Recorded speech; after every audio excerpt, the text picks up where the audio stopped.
Bueno, hola, les voy a mostrar cómo trabajar con la técnica del claroscuro. ¿Para qué sirve el claroscuro? La idea es dar luz y sombra a cualquier tipo de objeto, objetos más simples y objetos más complejos. Eh, Siempre hay que tener en cuenta que vamos a trabajar con blanco, con negro y con un color, es decir, el color que ese objeto a nosotros le querramos dar. Puede ser cualquier color. Aclaramos agregando blanco y oscurecemos agregando negro. Simple. Bueno, acá tengo la paleta, los colores. Voy a trabajar con este rojo, eh, que es un vermellón, y voy a dibujar, a darle, ya hice el dibujo, voy a darle los valores, es decir, los, los tres tonos, trabajando con el claro oscuro sobre esta forma que vendría a ser una especie de vasija o algo así. ¿Cuál es la idea? La idea es, primero y antes que nada, ubicar desde dónde viene la luz. ¿Qué quiere decir esto? Quiere decir que yo determino desde dónde va a estar siendo enfocada por la luz este objeto. Puede ser de un costado, del otro, de arriba, de abajo. Para hacer la primera vez, lo más fácil es ubicar la luz en algunos de los dos costados. Supongamos, si yo digo que la luz va a venir desde este lado, voy a tener mucho más iluminada esta zona, porque es la que está más cerca de la luz, que toda la otra parte de atrás. Entonces, de este lado voy a tener sombra y de este lado voy a tener la luz. Con lo cual, voy a empezar a trabajar con esa sombra. Entonces, voy a tomar este color, este rojo vermellón, y le voy a empezar a agregar negro, justamente ¿para qué? Para poder trabajar esa sombra. La idea va a ser que al menos podamos obtener tres tonos diferentes, ¿sí? De este mismo color. Voy a usar un pincel un poco más grande para poder abarcar mejor la superficie. Entonces empiezo pintando esta zona de sombra. A medida que me voy acercando hacia allá, voy a tener que empezar a agregar luz, con lo cual voy a usar, ¿qué cosa? Blanco, y además me voy a ayudar poniendo un poco del rojo para que no quede tan gris, porque si no empieza a primar el blanco y el negro sobre el color y se empieza a volver un tono muy grisado. Para que no quede esta división ahí, que se ve muy brusca, es un salto muy grande, lo que hago es seco el pincel y lo muevo en esta dirección generando un difuminado, ¿sí? Y ahora me empiezo a acercar hacia allá, hacia la zona donde yo decidí que venía la luz, con lo cual tengo que hacer tonos mucho más claros, es decir, que hago, agrego más blanco. Entonces, ya ahí tengo, fíjense que tengo tres tonalidades distintas generadas con el blanco y el negro. Y si quiero puedo seguir así, por ejemplo, agregando un tono más, un valor más, una luz más, difuminándolo, sigo aclarando, ¿sí? Puedo ya llegar casi hasta tonos del blanco puro. Por ejemplo, adentro, lo que sería la parte de la boca de esta vasija, acá adentro, tendría que trabajar con valores, es decir, con tonos bastante oscuros.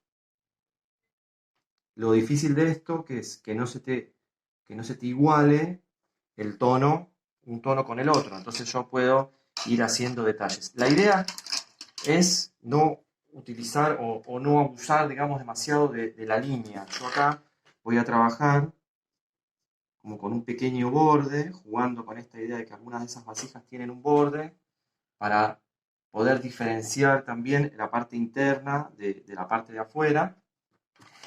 Y obviamente que también hay que tener en cuenta el fondo. En este caso el fondo podría ser de cualquier otro color. Yo voy a seguir trabajando con estos tonos, pero podría ser de cualquier otro color. Yo podría decir que el fondo puede ser azul, verde, violeta, es lo mismo. Pero en este caso voy a seguir manejándome con este rojo y en el fondo debe pasar o debemos respetar la misma lógica. ¿Qué quiere decir esto? Si la luz viene de acá, la sombra va a estar de aquel lado.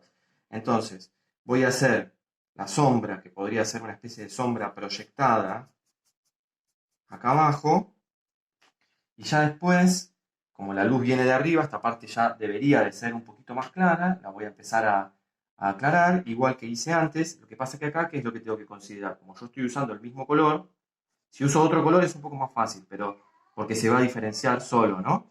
Pero si uso este mismo color, lo que tengo que lograr es que no sea igual que este, porque si no voy a perder la, la diferencia entre el objeto y el fondo, es decir, me va a quedar todo igual. Entonces, a medida que me voy acercando hacia allá, que era la zona que yo había ubicado como la luz, empiezo a aclarar con blanco. Siempre lo mismo. Así es la técnica del claroscuro.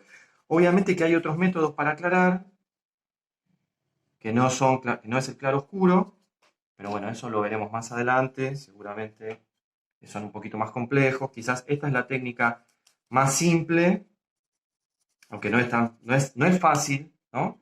Es la más simple y la más tradicional, es decir, tradicionalmente se ha trabajado siempre con esta técnica de aclarar con blanco y oscurecer con negro. Ven, acá empiezo a tener otra vez el mismo conflicto, que es que no se me junte. Entonces, puedo yo jugar con esta idea de que en esta parte sea un poquito más oscura.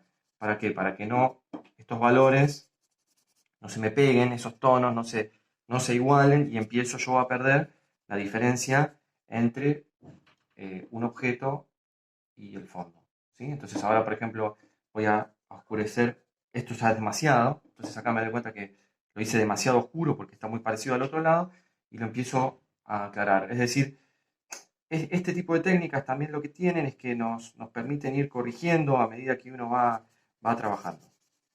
¿Sí? Siempre voy jugando otra vez con esa idea de que limpio el pincel, lo seco bien, intento generar estos difuminados, es decir, un pasaje de color. Puede quedar también eh, sin difuminar, no tiene por qué estar todo difuminado, es una cuestión casi de gusto. Ya hay una parte en donde empieza a jugar un poco lo que a cada uno le guste hacer y cómo le guste que quede su trabajo.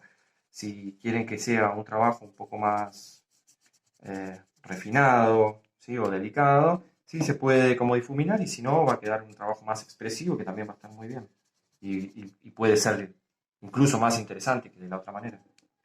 Bueno, y así vamos ocupando todo el espacio. Yo debería continuar acá abajo con estos tonos un poco más oscuros. ¿Por qué? Porque si la luz viene de arriba, abajo también va a ser un poquitín más oscuro. Acá voy a aprovechar y voy a darle algunos tonos más claros acá abajo, ¿sí? Bueno, recuerden que pueden usar cualquier tipo de color. Yo decidí usar solamente el rojo, pero en este caso yo podría también haber cambiado y haber decidido usar el fondo violeta y la parte de la mesa azul. Eso se lo dejo a libertad de cada uno de ustedes.